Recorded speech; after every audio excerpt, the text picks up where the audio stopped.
Break के बाद स्वागत है आपका। जीरो आवर देख रहे हैं और इस बार कैसी मनेगी दिवाली। दरअसल उम्मीद ये की जा रही है कि दिवाली इस बार अच्छी मनेगी क्योंकि बाजार मुस्कुरा रहा है। सेंसेक्स और निफ्टी पर भी इसका असर दिख रहा है और थोक बाजार से लेकर खुदरा बाजार तक में इसका असर दिख रहा है। अब ये नतीजा किस चीज़ का है, गुड गवर्नेंस का या एक आंकड़ों की बाजीगरी कहा जा रहा है विपक्ष की तरफ से। हमारे साथ इस पर चर्चा करने के लिए पूरा पैनल मौजूद है। अर्थशास्त्री भी हमारे साथ हैं, राजनीति के धुरंधर भी हमारे साथ हैं। भारत भूषण जी, आपसे समझने की कोशिश करेंगे कि पिछले 15 साल में जो सारी चीज़ें नहीं हो पा रही थी, एक वक्त ये लगता था कि अंतर्राष्ट्रीय बाजार के हवाले जब की गई कीमतें, तो उसके बाद लगा कि अब सारी चीज़ें हाथ से निकल गई, अब शायद कीमतें बढ़ती रहेंगी, कम होने का नाम नहीं लेंगी। लेकिन एक बार फिर से एक कमबैक बेहतर तरीके से हुआ और 3 से 4 बार पेट्रोल की कीमतें जो है वो गिर चुकी हैं और ये उम्मीद भी की जा रही है कि 15 अक्टूबर तक डीजल के दामों में भी कमी होगी। तो क्या ये माना जाए कि मोदी इंटरनेशनल मार्केट को भी अट्रैक्ट कर रहे हैं, आकर्षित कर रहे हैं? ऐसा तो कुछ हो नहीं सकता, फिर ये क्या है?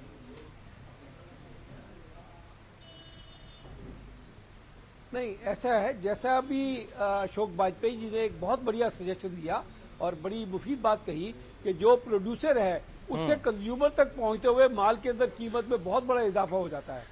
आप जो कंज्यूमर लगातार जो एमआरपी लगती है और आप मार्केट के अंदर देखें कि एमआरपी के ऊपर लोग 20, 30, 40, 50% तक डिस्काउंट दे देते हैं, तो कहीं तो किसी को ये एमआरपी पे बेवकूफ बनाते हैं। तो जब तक ये रिटेलर पर कोई गवर्नमेंट कंट्रोल नहीं करेगी कि ये जो कंज्यूमर का जो प्रोड्यूसर बना रहा है और जो कंज्यूमर तक पहुंचता है, इसके बीच में मार्जिन एक लिमिटेड होना चाहिए, रीजनेबल मार्जिन, जिसके अंदर मीडिएटर को प्रॉफिट मिले, तब तक उसका असर पूरा नहीं पड़ेगा। गवर्नमेंट की नीयत बिल्कुल साफ है कि जैसे पेट्रोल के दाम कम हुए, उन्होंने वो यूजर के आगे जो कंज्यूमर है उसको पास कर रहे हैं। तो ये तो बड़ा गवर्नमेंट की नीयत बड़ी क्लियर है कि हम बाजार को बाजार के रास्ते से ही चलाएंगे और इसको गुड गवर्नेंस करके बाजार को मंदे कंट्रोल में लेके आएंगे। आप देखिएगा कि लोगों को इसमें कितना कॉन्फिडेंस है कि इलेक्शन से पहले इंडेक्स सेंसेक्स जो था 22,000 23,000 के बीच में था, आज 26,000 के राउंड है। तो लोगों को इसमें कॉन्फिडेंस क्रिएट हो रहा है कि गवर्नमेंट की पॉलिसीज हैं ये अल्टीमेटली बाजार के अंदर कंज्यूमर के लिए खुशहाली लाएंगी। यानी इन्वेस्टर्स में एक भरोसा जरूर जताया है और ये भी एक गुड गवर्नेंस का हिस्सा माना जाएगा। बिल्कुल एग्जैक्टली यही है और उसका असर आहिस्ता आहिस्ता आएगा। मैंने जैसे आपसे कहा ना कि इन्होंने पूरी मिनिस्ट्री में कंट्रोल कर लिया कि कोई मनमानी अपनी नहीं कर पाएगा, उसका असर नीचे भी पब्लिक में आ रहा है और ये अकेले मोदी जी नहीं कर पाएंगे, ये तो पब्लिक को साथ इन्वॉल्वमेंट करनी पड़ेगी कि हम इन चीजों पर नजर रखें कि जो जरूरत से ज्यादा बीच में प्रॉफिट मार्जिन रखता है उस पर हम कंट्रोल कराएं, जिससे कि हम अपने को कंज्यूमरों को लोगों जो छोटा यूजर है जिसको घर के लिए सामान चाहिए उसको सही रास्ते में मिल पाए। बरखा जी, आपको क्या लगता है कि ये उदासीनता, ये रौनक बाजार में उस वक्त क्यों नहीं थी जब आप देश चला रहे थे, आपकी सरकार थी, तो ये उदासीनता बाजार में क्यों थी, ये रौनक क्यों नहीं थी और ये आकर्षण क्यों नहीं था इन्वेस्टर्स में सरकार को लेकर और एक भरोसा क्यों नहीं पैदा कर पाई?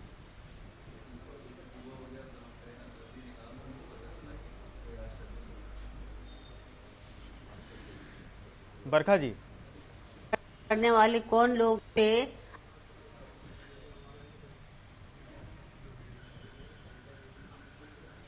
बरखा जी, आप तक आवाज पहुंच रही है?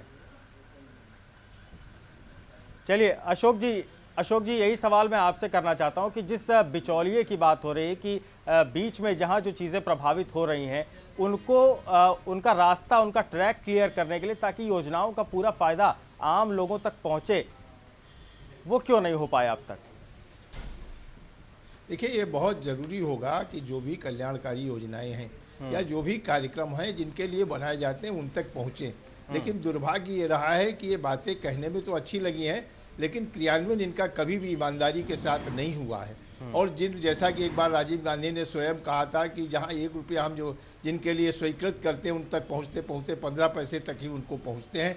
तो भले ही उसमें 15 के 20 या कोई उसकी संख्या में अनुपात में अंतर हो गया हो, लेकिन आज भी उन योजनाओं का सीधा लाभ उपभोक्ता तक या उस व्यक्ति तक जिसके लिए योजना बनी नहीं पहुंच रहा है। और ये जब तक नहीं होगा तब तक ये लोकतंत्र बेमानी होगा।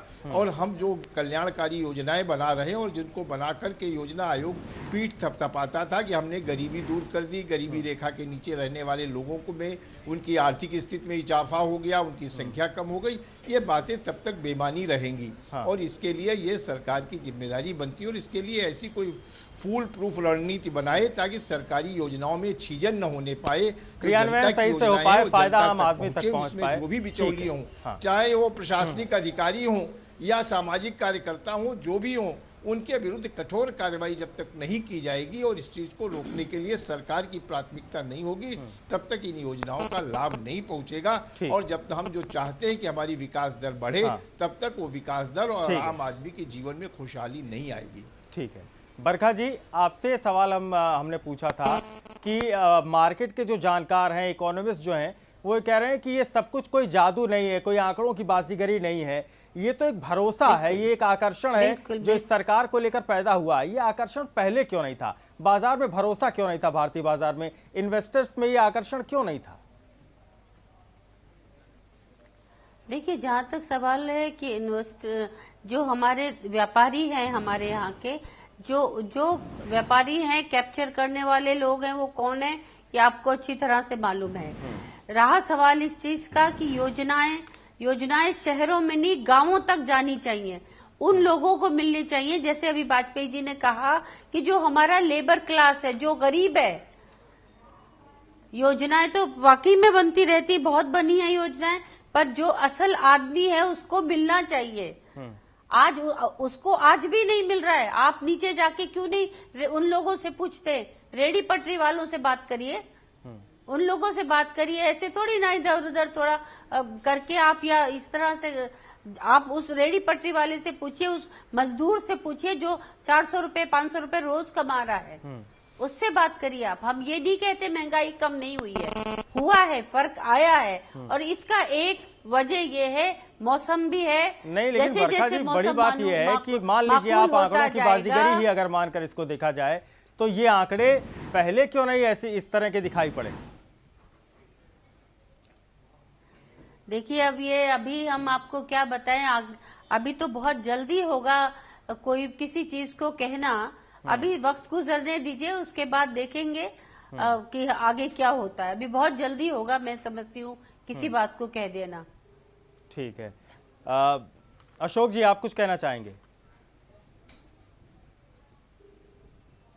जी, मैंने कहा कि महंगाई देश के सामने एक सबसे बड़ी समस्या है और महंगाई पर अंकुश लगाने के लिए सरकार केवल ये लोक लुभावन बातों से नहीं, ठोस नीति बनानी होगी, ठोस कार्यक्रम बनाना होगा। और जैसा कि मैंने कहा कि जो भी उत्पादन लागत है और उसके ऊपर जो उसकी मूल्य है निर्धारित करते समय, जब तक एक रेशियो निर्धारित नहीं होगा और सरकार इस पर जब तक अंकुश नहीं लगाएगी, तब तक अपने उत्पादक जो है उत्पादनकर्ता अपने मनमाने ढंग से चीज़ों के दाम तय करते रहेंगे और महंगाई बढ़ती रहेगी। इसलिए ज़रूरी है, और देश की जब तक विकास की दिशा में हम नहीं बढ़ पाएंगे जब तक पहले महंगाई पर अंकुश नहीं लगता है, वो बहुत ज़रूरी है। इस दिशा में सरकार को कोई कारगर और सार्थक प्रयास करना चाहिए। इस समय इत्तेफाक से जरूर सब्जी के दाम कम हुए या कुछ चीज़ों के दाम कम हुए हैं, डीजल पेट्रोल के, कि विश्व बाजार में इनके दाम घटे हैं, लेकिन इतना पीठ थपथपाने के लिए काफ़ी नहीं है। तात्कालिक रूप से तो आप श्रेय दे सकते हैं, लेकिन स्थायी रूप से जब तक कोई नीति नहीं बनेगी तब तक महंगाई पर स्थायी अंकुश लगा पाना संभव नहीं होगा। ये मेरा आग्रह है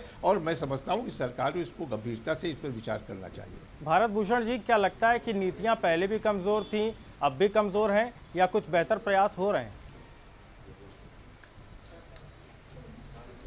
नहीं, ये तो जैसा अभी वाजपेयी जी ने कहा, बरखा जी ने भी माना कि भी असर तो आ रहा है, लेकिन उतना नहीं आ रहा है जितना कि उम्मीद कर रहे थे। असल में ये पॉलिसीज बेटर पॉलिसीज होने की वजह से ही है कि इनके असर आगे आ रहे हैं, और इतनी जल्दी असर आ गया जिसकी उम्मीद नहीं थी। दो असर थोड़ा है, लेकिन कंज्यूमर को उसका बेनिफिट तो पास हो रहा है, लेकिन उतना नहीं हो रहा जितना होना चाहिए था। तो मैं समझता हूँ ये जो पॉलिसीज हैं, ये आने वाले और 5-6 महीनों के अंदर, जब तक ये गवर्नमेंट 1 साल पूरा करेगी, आपको काफी अच्छा रेटों के अंदर रुझान नजर आएगा कि उसमें बाजारों में जो एसेंशियल गुड्स है उसके अंदर मंदी आएगी। और लोगों की डेवलपमेंट में, एजुकेशन में और एम्प्लॉयमेंट में तेजी आएगी। ये पॉलिसी अच्छी है।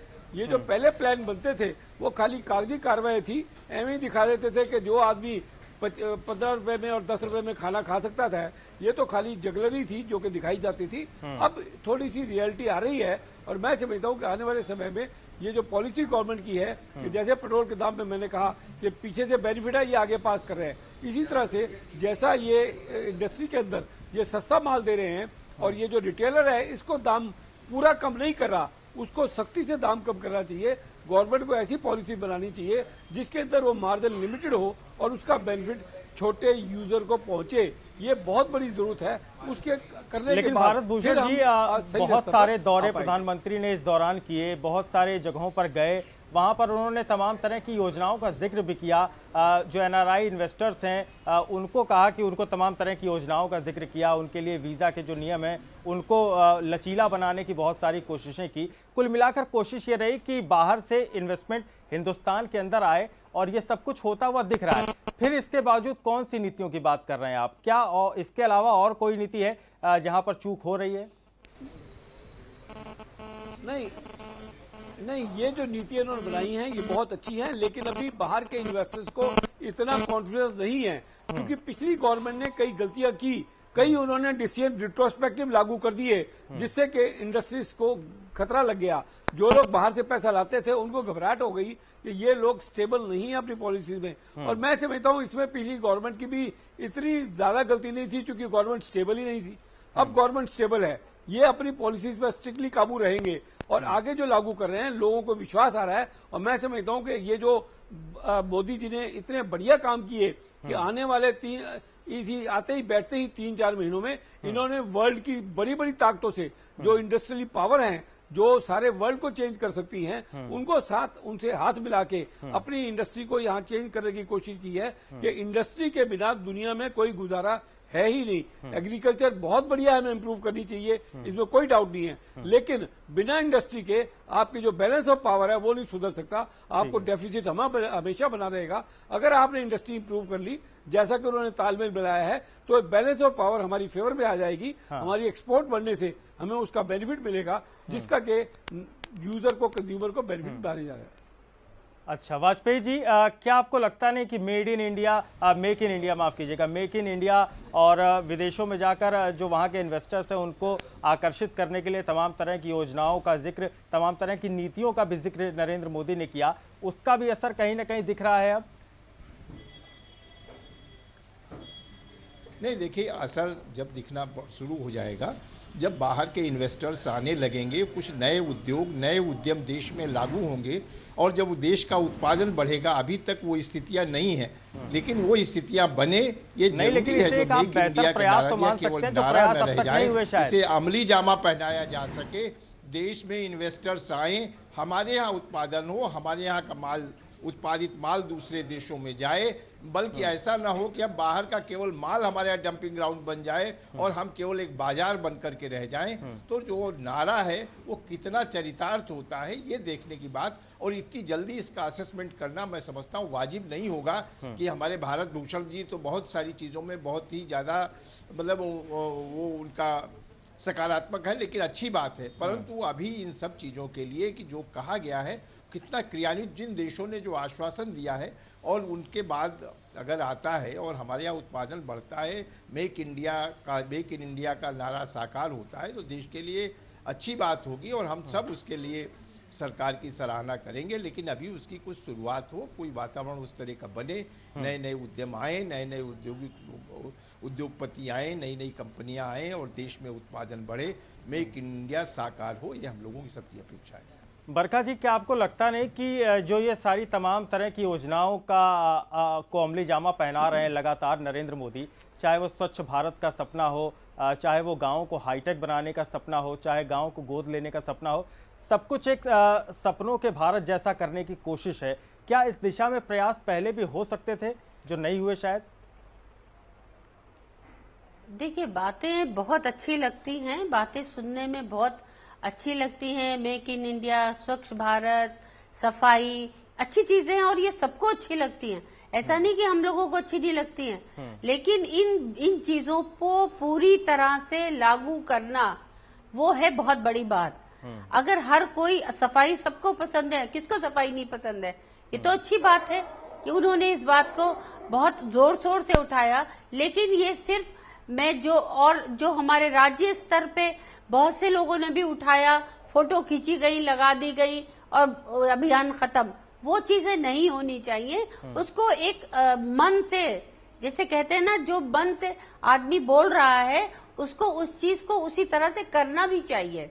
तो मैं समझती हूँ मेक इन इंडिया बहुत अच्छा लगा, हम भी बड़ा खुश हुए कि हाँ, मेक इन इंडिया हमारा भारतवर्ष।